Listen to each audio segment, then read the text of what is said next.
Jadi kalau kita tidur pagi, itu bukan hanya meningkatkan risiko sakit diabetes, tapi penyakit-penyakit yang lain. Dan satu hal, Rasulullah mengatakan, jika kita tidur setelah sholat subuh akan meningkatkan risiko pikun, Pak. Pikun loh, Bu. Ya, Pak. Gampang pikun. Lah kalau kita sholat subuh menjelang maghrib setelah asar, apa yang terjadi? Islam melarang, kita dilarang oleh Nabi kita tidur menjelang maghrib, betul? Bukan karena nanti ketindihan setan, bukan ya. Secara medis diketahui bahwa orang yang kebiasaan tidur antara asar sampai maghrib itu akan menurunnya daya tahan tubuh. Jadi gampang sakit infeksi, Pak, kalau Bapak tidur menjelang maghrib. Kalau sekali lagi setelah sholat subuh gampang pikun, aliran darah ke otak itu tersumbat, ya, jadi stroke penyakitnya. Tapi kalau tidur setelah asar sebelum maghrib, itu daya tahan tubuh kita akan menurun. Jadi gitu ya jawabannya, Bu. Justru ini yang paling penting, materi terakhir ini 6 langkah praktis. Ya, Bapak bisa lakukan di rumah mulai hari ini. Langkah pertama, mulai hari ini jangan makan malam, Pak.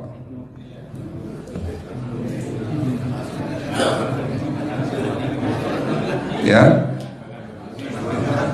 ala bisa karena biasa. Memang awalnya sulit, yang sudah kebiasaan makan malam itu sulit. Alasannya nanti nggak bisa tidur, Dok, betul ya? Nanti perutnya kembung, mual dan sebagainya. Itu karena kebiasaan. Dulu pun saya begitu. Tapi kalau sekali-sekali boleh, Pak. Misalnya diundang hajatan gitu, tetangga ada yang kawinan, hajatan, ya udah apa-apa, menghargai itu makan malam. Tapi sekali-sekali itu. Tapi kalau tiap hari ini yang nggak boleh, betul ya, Pak? Jangan makan berlebihan dan jangan makan malam. Makan sate boleh nggak, Pak? Boleh, siapa bilang nggak boleh? Sate itu, Bapak tahu daging kambing. Daging kambing, daging domba adalah makanan sehat, tidak berkolesterol.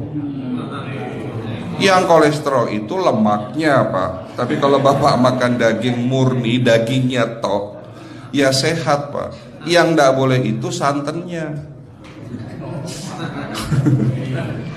Jadi makan gulai itu jangan, kalau gulai, sate aja udah.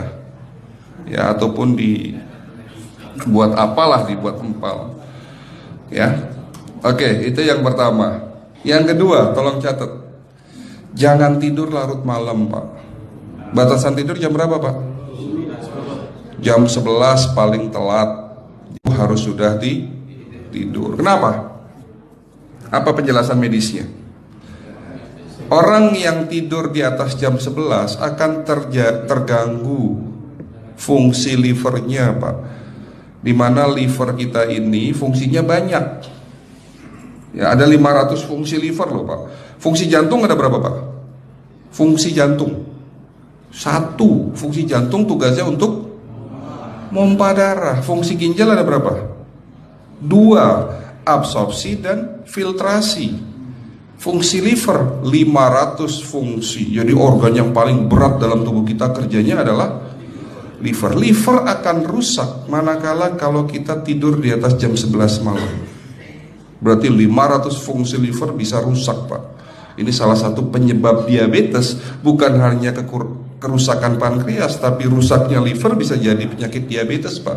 Jadi kalau sakit diabetes itu, yang terganggu itu sebetulnya bukan hanya pankreasnya, livernya pun rusak, ususnya pun rusak. Makanya dalam pengobatan diabetes di klinik kami, itu bukan hanya ngobatin pankreas, tapi 3 organ penting ini saya obati: usus, liver, dan pankreas. Kebanyakan kenapa? Kalau dalam pengobatan tradisional, mereka tahunya diabetes itu hanya pankreas, ya kan?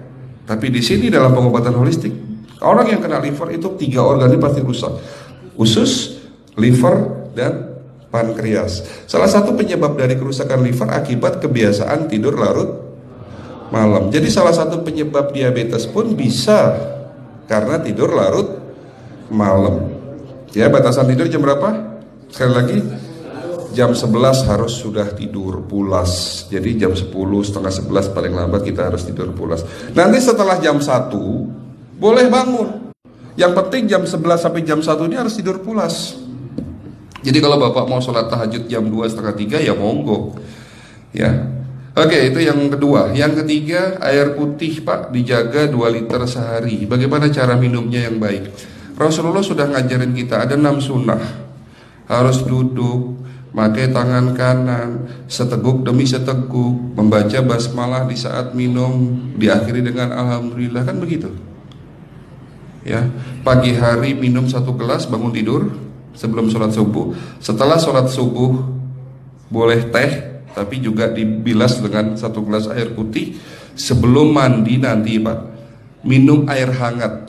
Kalau Bapak mandinya pakai air dingin boleh, tapi sebelum mandi minum air hangat, biar tubuh kita ini jangan terlalu dingin di saat kita kena air dingin.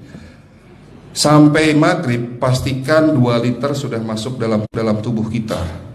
Malam mau tidur, tolong perhatikan Ibu ya, malam mau tidur jangan banyak-banyak minum. Nggak boleh minum malam itu segelas sampai 2 gelas mau tidur, cukup seteguk 2 teguk saja. Karena kalau sampai kita minum mau tidur 1 gelas besar, ginjalnya malah rusak Pak. Ya. Oke, itu yang ketiga. Yang keempat, puasa. Lakukan puasa secara rutin, insya Allah kita sehat. Nah, untuk penjelasan atau materi puasa nanti bisa hubungin staf saya. Nanti di bulan Ramadan tahun ini, kalau memang masih ada slot 1 sampai hari ke-20, saya bisa mengisi manasik kesehatan yang berkaitan dengan manfaat puasa untuk kesehatan. Insya Allah kalau memang masih ada slot waktunya, karena kita di bulan Ramadan hanya 20 hari kita ngisi manasik. Ya, oke, itu yang keempat. Langkah keempat. Langkah 1, 2, 3, 4.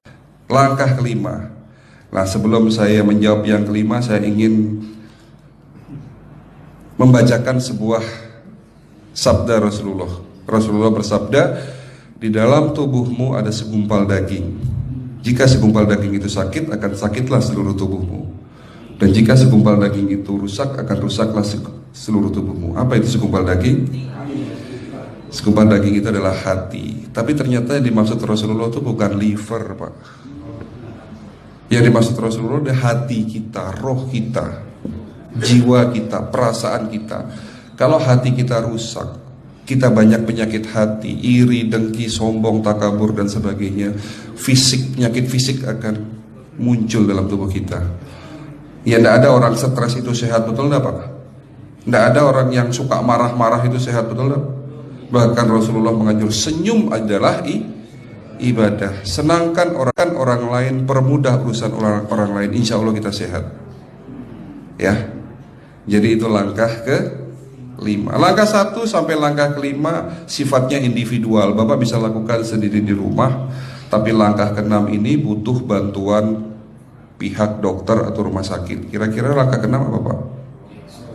Lakukan pemeriksaan sebelum sakit. Jadi periksa itu jangan nunggu sakit baru periksa. Jangan seperti kayak Bu Ustazah tadi, diajak periksa, jawabannya takut ketahuan penyakitnya. Setelah stroke baru datang ke klinik untuk minta diperiksa. Kalau sudah stroke susah nggak nyembuhinnya Pak? Kata kayak beliau nih, sudah 2 tahun tidak sembuh-sembuh karena sudah terlanjur stroke. Tapi kalau beliau melakukan general check up, mohon maaf ya Pak, kalau beliau melakukan general check up rutin, insya Allah tidak akan kena stroke, karena sebelum stroke sudah diobati dulu.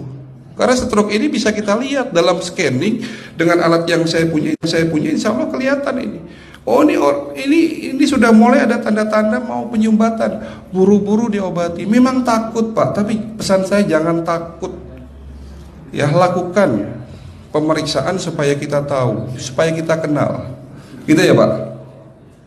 Jadi kira-kira di jemaah ini ada enggak yang mau saya ajak periksa kita semua? Pesan terakhir dari saya, lakukan pemeriksaan sebelum terlambat. Ini pesan saya dan pesan seluruh dokter di dunia sebetulnya. Lakukan pemeriksaan sebelum terlambat. Ya, karena dengan kita melakukan pemeriksaan kita akan kenal tubuh kita. Kalau sudah kenal kita akan sayang sama tubuh kita. Betul Pak? Ada pepatah mengatakan tidak kenal tidak sayang. Cukup sekian dari saya. Mohon maaf kalau penyampaian kami kurang baik. Akhirul kalam, wabillahi taufiq wal hidayah. Wassalamualaikum warahmatullahi wabarakatuh. Kalau ada pertanyaan masalah teknis nanti